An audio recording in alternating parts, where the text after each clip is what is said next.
Welcome to the first of our two evening sessions. And I think you've not been with us earlier on today. My name's Charles Reed. I'm one of the two British organisers of this conference. I live in the east of England in the city of Norwich, and I work for the Church of England doing two jobs, training people for public Christian ministry in lay positions, lay ministers, or as ordained ministers. So it's very good to have you all here, and in a minute I'll introduce tonight's speaker, Nancy Beach, but there's a couple of things before I do that. First of all, I think start these two evening sessions, it'd be good to start with a moment of prayer. So I will just now say a prayer for our evening session. Let's pray. Loving God, we thank you for calling us together in this conference, and we pray that you would help us to be built up in the truth and built up in faith in what we hear this evening, and we would be equipped to do your work in your church and in your world. We thank you for the opportunities we've got for learning together, and pray that you would help us to hear what you have to say to us tonight. Amen. And so before I introduce Nancy, I'm going to say a word about CBE's appeal, which we're making as part of this conference. And so if you've been with us for other parts of the conference, you will have heard we're having an appeal to raise funds for a multimedia project that CBE is doing. And I'm going to tell you a bit now about the third part of the three-part project. And the third part of CBE's multimedia project is a film script.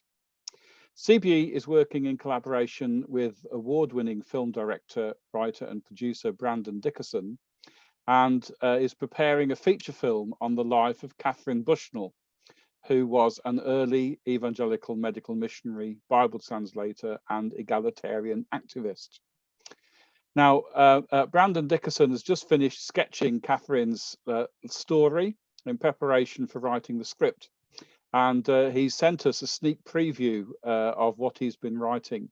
And this is an extract from the sketch he's written of Catherine's life. He says, slowly, the women tell their harrowing stories, revealing the terrible secrets of the lumber camp.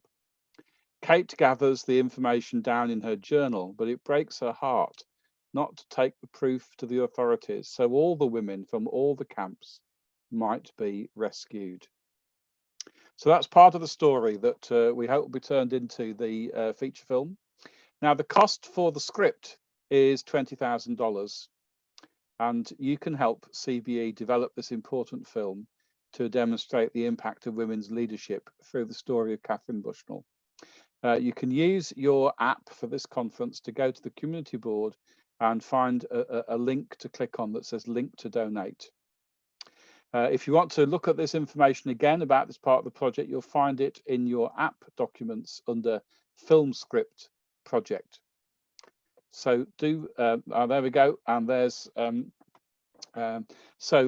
please consider donating to that to help CBE produce this film about the life of Catherine Bushnell. I think very significant contribution to learning about evangelical history more generally as well. Now, it gives me great pleasure tonight to introduce our speaker, Nancy Beach. Nancy, among many distinctions, Nancy has the distinction of having been one of the people in at the beginning of founding the Willow Creek Church in Chicago. I once, flying into Chicago Airport, flew over Willow Creek Church, and I knew it was Willow Creek because they had painted very neatly on the roof the words Willow Creek or Willow Creek Church. And afterwards I thought, the only people who could read the words on the roof are people like me who are in a plane at several thousand feet. So somebody had got real imagination and foresight, because most of the churches I go to put a notice board outside the front door or on the driveway, but they wouldn't write anything on the roof. So I thought I was quite impressed with that. Nancy now belongs to a member of Soul City Church, also in Chicago, and she works as a consultant a ministry consultant, looking particularly at how churches can have people work together in collaboration so that churches might grow. And one of the places that she works, I'm just going to remind myself of the so I get the title right. There we go. Yeah, she serves as a leadership coach with the SlingShot Group, which helps church leaders and teams to flourish in life and ministry. She's also the author of the books An Hour on Sunday, and gifted to lead the art of leading as a woman in the church. We've got links to some of those books as part of the Hoover website here, but the work she does as a consultant in helping people to work together in leadership so that churches may flourish is obviously a really key work. So Nancy, we're really glad to have you here with us as our speaker this evening. It's the evening in the UK. Afternoon in parts of the US, but if you're in Los Angeles, you've barely made it to lunchtime yet. Right. So Nancy, welcome, and it's over to you now. Thank you so much, Charles. You're all going to pick up pretty quickly that I have a Chicago accent, which is nowhere near as lovely as listening to Charles or Natalie or the others. Through my whole life, I've had accent envy. So I would love to sound like them, but instead you're going to have to put up with my Chicago accent. I greet you wherever you are, whatever time zone you're in. I wish that we could be together in person, but I sincerely hope you're flourishing these days in spite of this global pandemic that we find ourselves in. And I hold your organization in very high regard. I'm grateful for the work that you do that ennobles women and men in church leadership and the scholarship. I've listened to some of the sessions and have so appreciated it. And I come to you not as a theologian or a scholar. In fact, I'm a bit intimidated by the brilliance of all the people that I've heard. I am a practitioner, and I serve in the local church as a leader. It has been mentioned for many years, and that's the lens that I come to you with. In the church that we're a part of now, Soul City Church, downtown Chicago, my husband and I often leave saying we're the oldest people in this church, and we may very well be the oldest there, but we love what God's doing and are mentoring some of the younger leaders there. But this is an interesting moment that we come to in church leadership for many different reasons. I want to explore with you a vision for men and women leading together, partnering for the sake of the kingdom in ways that will bring honor to God. And sadly, we all know there's far too many stories of moral failure or the abuse of power in many of our churches. And I found myself in the midst of one of these stories that went public in 2018, when I joined my voice to the voice of 9 other women who were calling out the abuse of power and sexual harassment in the life of our senior pastor. And he ended up resigning, and the entire elder board resigned, and a few of the staff as well. It was devastating and heartbreaking to so many people. Worldwide, there is deep lament in so many places over the abuse of power and sexual harassment. But I want to begin with the really good news, because already I'm depressing you. So let me give you some really good news. I share a vision that I know I share with many of you for the way that I think God has a picture of men and women leading well together. And it's like being shoulder to shoulder, partnering with mutual respect and love for one another for the sake of the kingdom as brothers and sisters. It's described in Psalm 133, where it says how beautiful it is, how good and pleasant it is when brothers and sisters dwell together in unity. And this vision is not hypothetical to me. As has been mentioned, for over 20 years, I led artists in our church, the worship arts ministry. And we had a little band of brothers and sisters who not only worked together, but did life together. We were supportive of one another, and we loved one another deeply. And we became like a family. Now, it had the ups and downs, just like real families do. We didn't always do things perfectly, but we learned how to love one another well. And building that community is one of the greatest privileges that I've had in my life.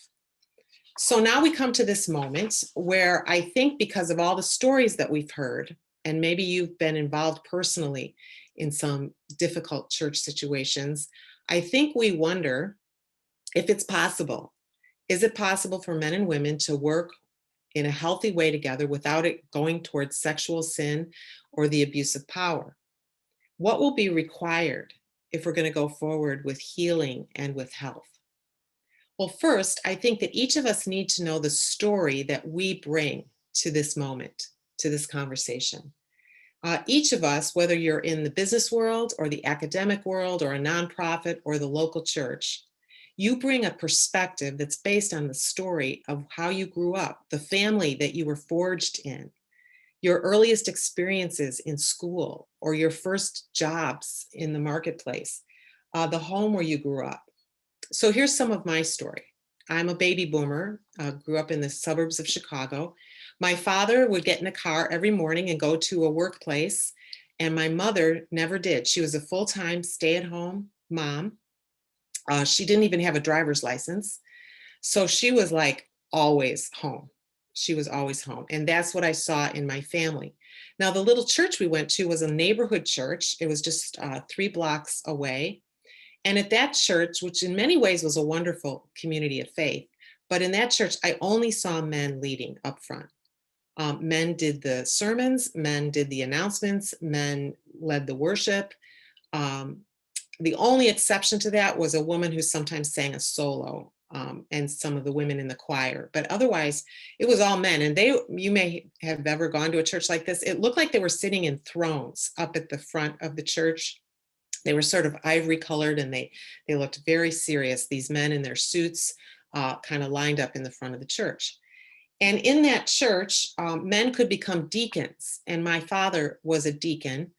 Women could be deaconesses, but the deaconesses basically did hospitality and mercy. They provided for funerals and people who were grieving. Women did not serve on the boards that made any strategic decisions in that church. I knew that women could lead children, and they could also teach other women Bible studies, but women could not lead adult men except for missionaries overseas. For some reason, that was okay. But in our community, they could never lead adult men. Now, I honestly began to wonder if something was wrong with me. I remember having the thought when I was about 10 years old, was a mistake made in heaven when the gifts were distributed? Did they somehow have a whoops, that's a girl baby, we shouldn't give her the gifts of leadership or teaching? Because in my school, I was a leader. I was the first female president of the student council, and I led on competitive teams and in the theater department. But at church, I wondered, would I ever be able to express the gifts that God had given me? And so I began a different path. I thought that's probably never going to happen. So I'll volunteer at church, that's fine. And I intended to go into the world of the media business. That was my intent. So my question for you is, what did you see growing up that forms a big part of your perspective, of the lens through which you look at gender, the lens through which you look at the opposite gender especially? Did you see men and women growing up partnering in equal ways in the home or the workplace? Have you ever had a female boss, whether you're male or female yourself? Have you ever had a female boss? Did you see husbands and wives who were co-equal partners in the home, or more traditional roles? I think all of this matters more than we know, because it forms what we're comfortable with. I'll give you an example. I served on the executive team of my church for many years, and for a long time I was the only female on that team. So there were 8 or 9 men and me. And we used to meet on Tuesday afternoons and do a lot of the agenda for leading the church. One day, I recall we could not get through the agenda. There was too much to discuss. And so one of the gentlemen said, you know what, I think we need to meet very early tomorrow morning for breakfast and continue this conversation. And all the guys nodded their head like, that's great. And I was having an internal panic attack at the moment because I had 2 young children at home, a husband with a job, um, a lady who took care of my children but could never get there that early in the morning. And I thought to myself, I looked around the circle and I realized all the other people in this circle have women at home all day, um, and they're not panicking at all. And my thought was, I need a wife. If I had a wife, I would be fine. So these are the kinds of things that formulate what we're comfortable with and what our background contributes to us. Sometimes I think it contributes even more than our theology. I'll give you an example. A friend of mine went to work at a church in the southern part of the United States, at a very conservative church. And she was leading the young adults ministry and had the privilege of leading a young woman to faith. So it came time for adult baptism in their church. And this young woman she had led to faith asked my friend if she would be willing to baptize her. Now, up to that point, women had never baptized in that community. And so my friend went to the senior pastor and she asked him, she told him the story, and she said, could I have your permission to do the baptism for this young woman? To his credit, the pastor didn't answer right away. He said, let me think about that. So he did, and he came back to her about a week later and he said, I've realized I don't have a theological reason nor a scriptural reason why that can't happen. He said, I just realized I've never seen it before and I'm not comfortable with it, but that's not a good enough reason. And so, yes, you may baptize this young woman. So you see, his primary reason originally for their position on that was not theological. Sometimes churches can have a very strong egalitarian position or state that they are egalitarian, but the reality isn't always the case in real life.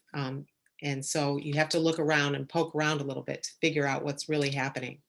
We also need to acknowledge when we look at our past that some among us have experienced deep wounds in the church and maybe even abuse. Some of us have only experienced little ouches with that, and others, the wounds go very deep.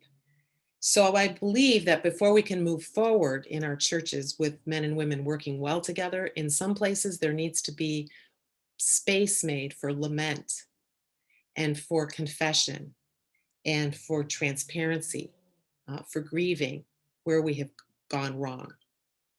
Author and leader Ruth Haley Barton has written quite a bit about these kinds of questions, and she suggests that each of us take a look at our view of gender. And we've provided these questions for you down where it talks about what I've written and that sort of thing. I forget what Annie said, where it is, but you'll find it.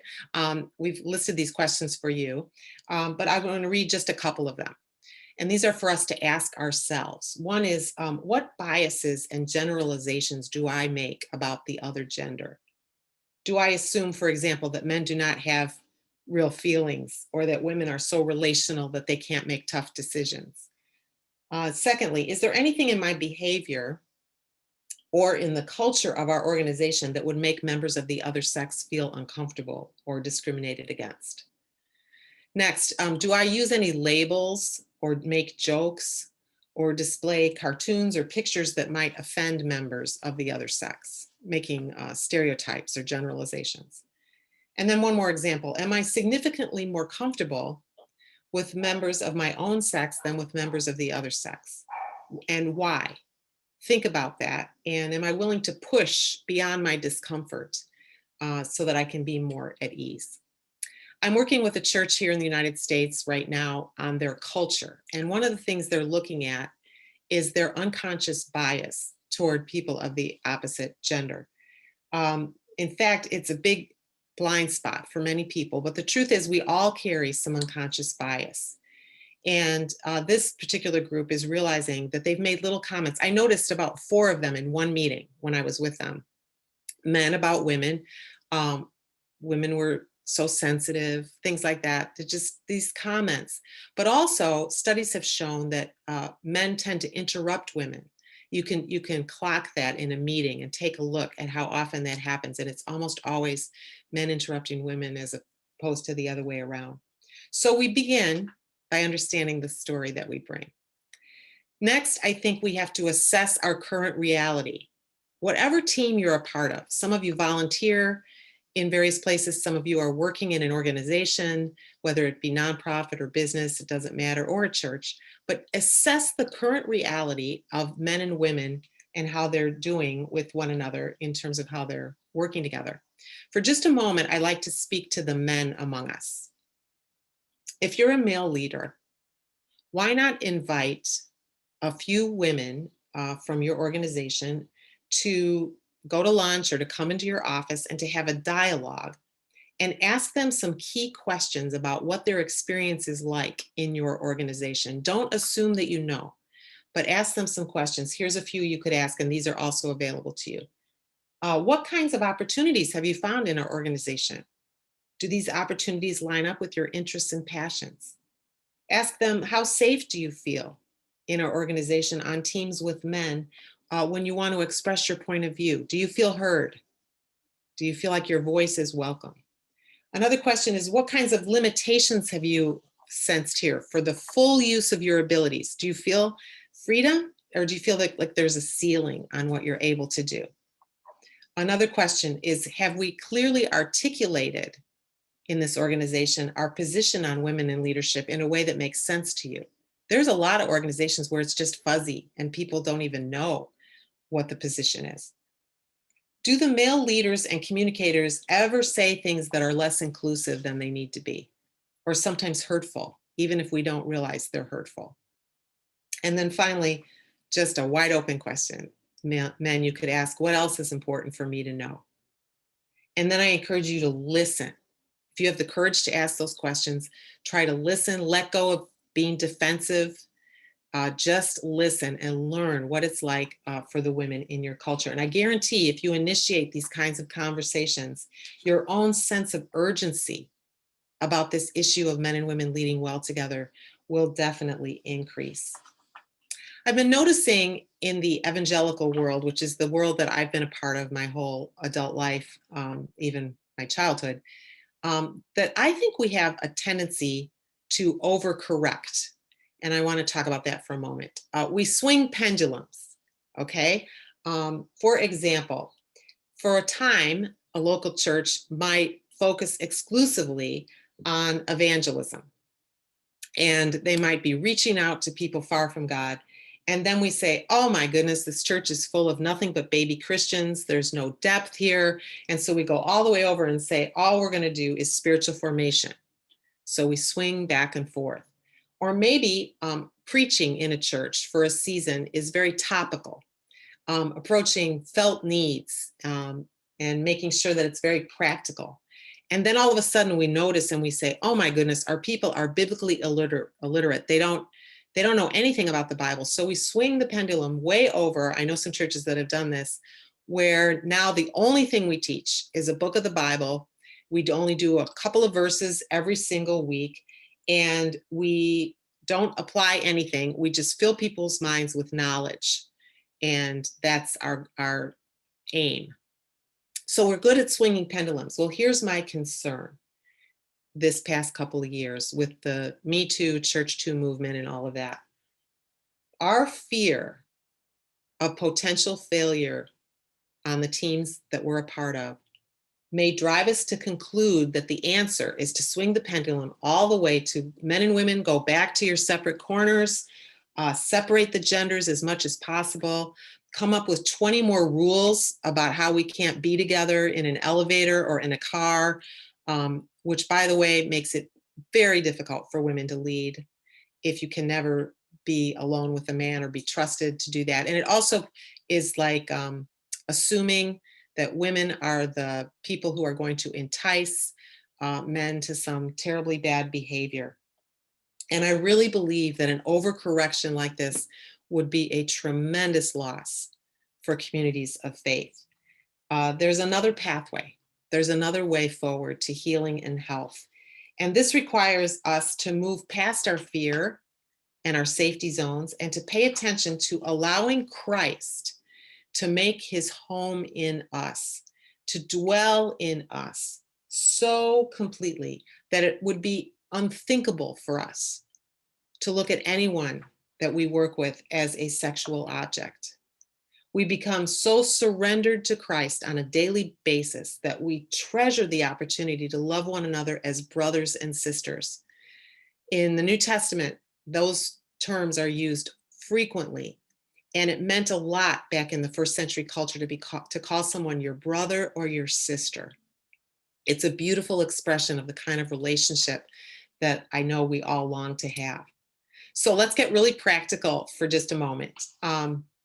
I believe that we need to make a couple commitments. And one of them is to intentionally develop women leaders. I think our model for this actually comes from the Apostle Paul, who sometimes gets a bad rap. I love what Mimi had to say about Priscilla and Phoebe earlier. They're some of my heroes. I think Paul actually propelled some women into leadership opportunities. But I want to tell you about a modern day example, because you all know the scripture stories, but let me tell you a modern day example. This is a church in the Toronto area, led by a friend of ours named Jeff Lockyer. And this is an example of a church that has an egalitarian position. But about 6 or 7 years ago, the leaders of that church sat down and said, okay, that's great that we have an egalitarian position, but we have no females in key senior leadership roles in this church. We have no consistent women preaching on Sunday morning. So, goody for us that we're egalitarian, but the reality is that it's not the case. And so they began to do a lot of listening. And they also did some study with another Canadian, a woman named Ellen Duffield, who's done a lot of research. And she's explored in depth what's required for women to lead with confidence, to find their voice. And she says that women drift toward insecurity. In fact, she's done extensive studies. What age do you think a female reaches her peak confidence? What age do you think she reaches her peak? The answer is the age of 9, which is really a sad story. At the age of 9, a young girl often has a lot of confidence, but it's often quite downhill after that. So I don't have time to tell you the whole story of what this church called Southridge did, but they've made 2 big commitments. The first one was to make a disproportionate investment into female leadership. A disproportionate investment into female leadership. They convened women with the potential for leadership or who already were showing leadership, and they started training and equipping them. They also have a fantastic program based on that 9-year-old thing for young girls. It's called Brave. It's a 3-year program to develop young girls and to build into them and help train them for leadership opportunities. So they've got this big investment, and then they also have a disproportionate invitation for females to join as leaders. Their goal is to have a minimum of 30% of women at every leadership table. When I went to visit their current board of elders chairman is a woman. She also happens to be by profession a psychologist, which I think would be good for any church to consider, in my opinion. But anyway, she's wonderful. And there are several other female elders. And then 50% of their leadership team is now female. They still have a ways to go. But as one of their female leaders stated, just because you intend to Just because you don't intend to exclude doesn't mean you intentionally include. Just because you don't intend to exclude doesn't mean that you're intentionally including. So I really love to see the intentionality of this church and the progress that they're making. I invite you to take just a moment and think about, on a scale of 1 to 10, the organization that you're a part of, either as a volunteer or as a leader, on how healthy you think you are when it comes to investing in women leaders. 10 being the very best, and 1 being we've got a long, long way to go. And then I challenge you to ask other people on your team, particularly people of the other gender, what number they would give, and compare notes. Secondly, I challenge you to write down the name of a young woman in your church or your organization, at your school, whatever, of any age, but a young woman who you believe shows great potential for more responsibility. A woman that you could be an advocate for, someone that you could intentionally develop. Everyone, male and female, write down a name of someone who comes to your mind. Now, I know I flooded you with a lot to think about and process in this session, and I'm convinced, though, I really am convinced that we can move toward greater health. I'm keenly aware that the decisions that you and I make translates into action that affects real people. People like my 2 adult daughters. I have 2 daughters. One of them is 31 and one is 28. And they are both seeking to invest their gifts in their local churches where they live. My older daughter, Samantha, is a writer and an actress. And a couple years ago, I was asked to go to Australia and New Zealand to teach about men and women leading well together in several different cities. And Samantha, my daughter, came with me, and she wrote a couple monologues, a couple pieces that we used in those sessions. And I want to show you one of those right now. This was done in a setting where I had been teaching. So you're going to see me just at the beginning. We'll get rid of me in a second. And you'll also see a flip chart behind me that I didn't move. So this isn't professionally shot, but I think you'll get the idea anyway. And I would love you to hear this message of a young woman trying to use her gifts in the church. You know the parable about the servant who buried his gift? You know that one? It comes after the one with the boat and the animals, and it comes before the one with the cross. You know, the master who entrusted 3 servants with talents, and the talents might have been gifts or they might have been gold, and 2 servants ran off and made them into something greater. I don't know where those characters are. But one servant dug a hole for the thing he was given. If you didn't know that one, now you do. So this is the story about the guy who buries his. This floor isn't dirt, and digging won't actually do anything. And they probably didn't have wrapping paper in ancient Israel, but it's still that one where something gets buried. Except in this one, it's a woman. Sorry if that gets confusing. Nope, this is the one where she apologizes less. This is the one about the woman who buries her gift. It's a story about a woman from outside Chicago. It's a story about a woman who grew up in the church. It's one about a woman who keeps choosing rather painful shoes. This is the woman who got a gift and decided the best place for it was in the ground. But to bury the gift, she needed a shovel. And she definitely didn't have a shovel. She lived in an apartment. The only shovel she could ever remember having was the one she used long ago to build castles at the beach. That shovel had been good to her. It would do just fine. So she went and borrowed a shovel from herself at age 9. She went back in time or something. This is a story where things like that can happen. So now here she is with all that she needs to bury this gift when she hears a voice from behind. "What are you doing?" said the voice of a girl who was 9. The girl had followed her back. The woman could have picked a more secretive spot, but this is the one where she didn't. "I'm digging a hole." "Why?" "For this gift." "Why?" "To bury it." "Why?" "Because." "Why?" Because why? Why would you bury a present?" The girl looked at her someday self like she was an alien.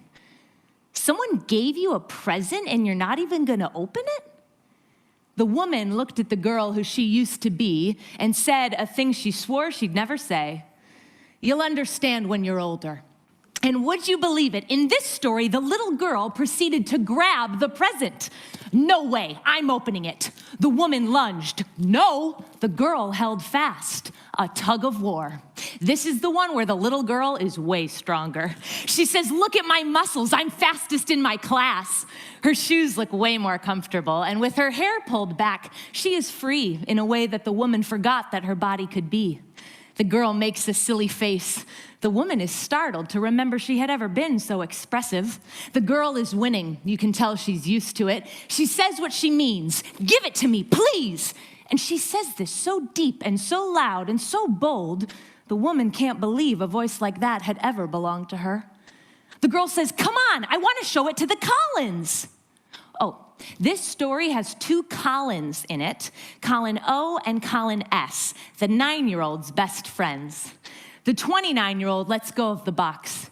She had forgotten they were in her story. How are they, Colin O and Colin S? And the 9-year-old proceeded to tell the story of how many touchdowns the three of them had scored that day, how Colin O could pass it to her way down the field, how she almost always caught it, how Colin S was their team captain, how every day at recess they chose their teams, how they knew they'd play together every day, but how they made sure to choose each other every day anyway. This story made the woman who was older feel desperately homesick. The girl was off to see the Collins, and they showed each other everything. Colin S had a new football, and the girl wanted to show him her gift, too. But this is not that story. This is the story about the woman who buries it. The woman said, "You can't show this to anyone." The girl said, "Why not?" The woman said, "This gift is dangerous." The girl said, "Cool." The woman tries again. "They might not want it, or they might pretend like they want it and never open it, or they might like the idea of you having it and not know what to do with it." The girl says, "But is it a good gift? It looks like a good gift." The woman says, "Yeah, I thought so." And the girl starts to head off to show Colin O. The woman panics. See, this is the story where she buries her gift, but this one comes after the one where it was rejected, and that one comes after the one where it was returned. The 9-year-old doesn't know the stories that led to this one, this decision to dig. How do you wind up in the story you're in? It wasn't all up to her. It was all always being written by other people, too. That girl must be stopped before she winds up in the one we've all heard before. "They might destroy it," the woman calls after her. "They did that once. You really will understand when you're older. That gift is better in the ground than in pieces." The girl stops. She says, "I'm sorry that they destroyed your other gift. I'm so sorry that happened." The woman breathes. There has never been one where that has been said. They consider the gift. And the woman who is 29, the woman who is me, the woman I am now, who can't see down the road quite as much as she'd like, about to decide where to put her minutes and her might, her words, imagination, her ideas and real laugh, her hands, her high fives, her silly, if she can get it back, her competitiveness that might make people slightly uncomfortable, but the way she can run when she's in shoes that are comfortable, her presence, leadership, lists, all of her gifts, the woman who wants so badly to play on a team, but with a voice she left behind at 9. The woman who can't resurrect her 9-year-old mind now that she's heard all these ones with bad endings. And though she still loves the one who gives her these presents, what if she brings them to the very house of his presence, only to discover that... How do you wind up in the story you're in? Could this be a story where it matters that I have this? Could this be one where someone holds it like it's holy? Could this story have more Collins in it? Or Bens or Robs or Dans? Could this be one where they pass me the ball? Could this be one where I call for the ball? I mean, the good stories have great teams. The best ones have I see yous and I'm sorries and we got this and you nailed that and we failed that and teammates that choose each other day after day. Could this be one of those? I thought this was the story about the woman who buried her gift, the 9-year-old says, in a smart alecky way that only 9-year-olds can. The woman must remember to apologize to her mother later for being such an irritable child. How did she wind up in this story? It wasn't all up to her. It was all always being written by other people, too. But she was carrying a shovel. And if you don't want to be in the one that takes place underground, you could ditch the shovel and step into the light. And this is that story, actually. This is that one.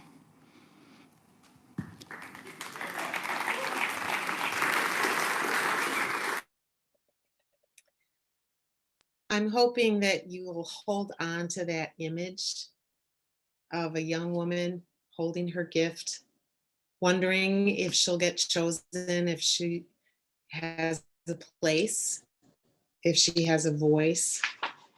Maybe you have been that woman, some of you. Or maybe you have helped write a better story for some women. I believe there's really a great cloud of witnesses down through history who would shout out to us all today, and they would say, you can do this.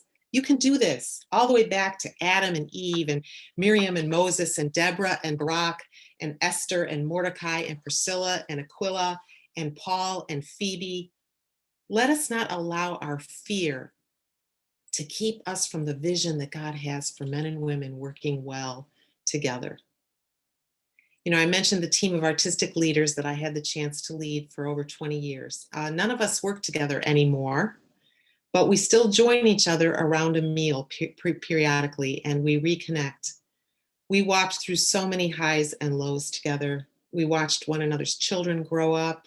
We've attended the weddings of one another's kids, the funerals of our parents. If you look at my calendar, when it's time to meet with them, it just says old buddies. Old buddies. And some of you have experienced the wonder of working on a healthy team with men and women. Some of you are experiencing that right now. Be thankful. Be thankful for that gift. Don't take it for granted. All of us have ways that we can create a healthier culture where God has planted us, marked by love and respect and great joy. This is God's vision. It's his vision. Just because it's not as real as we want it to be, it's still a beautiful vision. And may we each do our part to create those kinds of cultures. I'd like to say a prayer for all of us. Can I pray for you and for me? Gracious Father, we know you lament the times when we have not done this well. You lament any abuse of power or sexual sin, or even just people whose arrogance keeps others from expressing their full potential.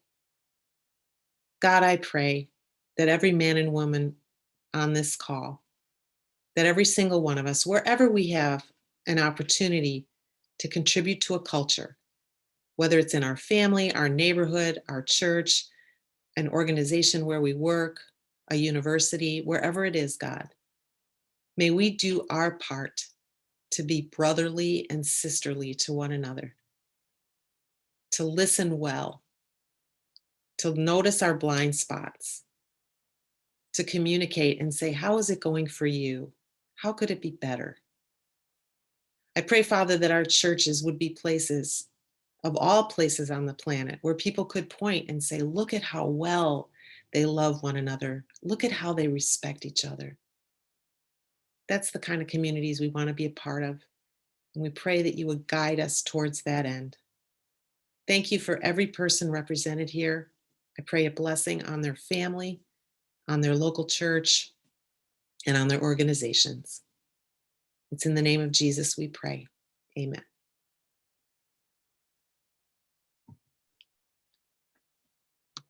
Amen. Thank you, Nancy, ever so much for that, and for such a lot of powerful material in there, as well as some wise advice. So thank you so much. Lots of thanks in the chat.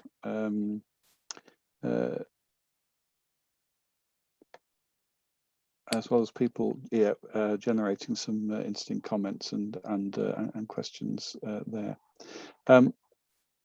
We have a few minutes, so I just wonder whether, Nancy, if I pick out one or two of the questions from the chat, you'd be willing to have a go at some comments. Let me just see what I might start at the bottom of the workup. So here's one from Mary Walker. It seems that women more often think in the category of servanthood than men do. Women serve men in patriarchal churches, not the other way around. As observation from Mary. I wonder what you make of that Nancy?